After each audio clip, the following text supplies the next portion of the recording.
Les Seychelles ont l'image d'un paradis sur Terre. Mais même ici, des nuages inquiétants s'amoncellent. En absorbant plus de chaleur et de CO2 dans l'atmosphère, l'océan se réchauffe et devient plus acide, entraînant le blanchissement et la destruction des récifs coralliens. Rafaela et Nora mènent avec une ONG locale des projets qui visent à les restaurer. On a eu 2 épisodes de blanchissement massif des coraux en 1998 et en 2016 qui ont fait dépérir plus de 90% de tous les coraux dans les îles. Quand on plonge, on peut voir que la majeure partie du récif corallien est mort. C'est presque un cimetière corallien. Pour sauver les récifs, les militants associatifs construisent des pouponnières où ils élèvent et transplantent des coraux plus résistants. La disparition des récifs peut causer la destruction de l'ensemble de l'écosystème marin, déstabiliser la pêche et l'écotourisme et plus largement mettre en danger les régions côtières.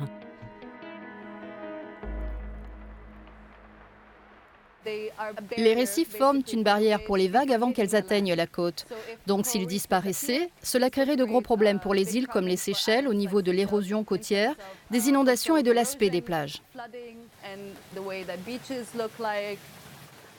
Le blanchissement corallien n'est qu'un exemple de la manière dont le réchauffement des océans affecte les écosystèmes marins et les communautés côtières à travers le monde. Selon les experts des Nations Unies, une hausse de la température moyenne du globe supérieure à 1,5 degré aurait des conséquences dramatiques sur les océans, les calottes glaciaires et les glaciers. Les scientifiques appellent à des actions urgentes pour réduire les émissions de gaz à effet de serre et aider les populations les plus vulnérables. Les vagues de tempête, les pluies intenses et l'érosion des côtes menacent l'existence même des petits États insulaires en développement où un tiers de la population vit dans des zones situées près du niveau de la mer. L'Union européenne, qui a des relations étroites avec les Seychelles, aide le pays à consolider son littoral. Ici, éroder la côte, ça veut dire qu'on fait disparaître les îles, en fait. C'est ça la réalité. Il y a 90 000 habitants au plus qui vivent ici aux Seychelles. Leur habitation, leurs restaurants, leurs activités économiques, tout est mis en péril par ce changement climatique. Donc il y a vraiment une nécessité d'agir ensemble. Un nombre croissant de touristes, pour la plupart originaires d'Allemagne, de France et d'Italie, viennent visiter les plages et les réserves naturelles de la digue, la 3e île la plus peuplée des Seychelles.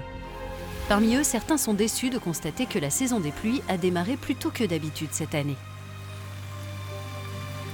Pour les agriculteurs locaux comme Jimmy, ces inondations sont un coup dur, elles risquent de leur faire perdre leurs récoltes. Les papayes n'aiment pas l'eau. Après 1 ou 2 jours de pluie, tout est fichu. Autre dégât, le réseau d'assainissement de l'unique école de l'île a débordé pour la 2e fois en quelques années. Ce qui a obligé l'établissement à demander à la moitié des élèves de rester chez eux. On ne peut pas fermer l'école dès qu'il se met à pleuvoir, mais à chaque fois on est inondé, donc il faut trouver une solution une fois pour toutes. Dans les rues, habitants et touristes ont les pieds dans l'eau. Les systèmes de drainage existants ne sont pas adaptés aux pluies de plus en plus fortes et à l'essor du développement immobilier.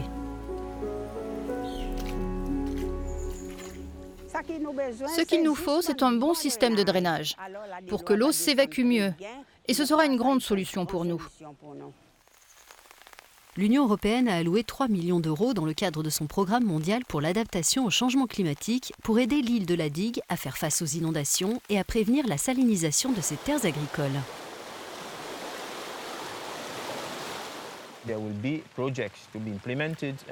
Plusieurs projets seront menés dans le cadre du programme que l'Union européenne elle-même s'est engagée à financer.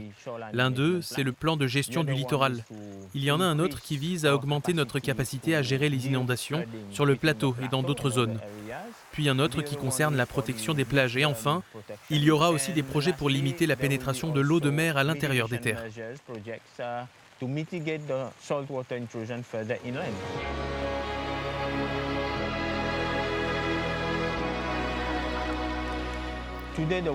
Aujourd'hui, notre planète, c'est un village. On ne peut pas agir comme si on était tout seul. Donc, quand on consomme plus de carburant, qu'on génère plus de déchets, cela affecte les océans, les récifs et les moyens d'existence des populations dans le monde entier.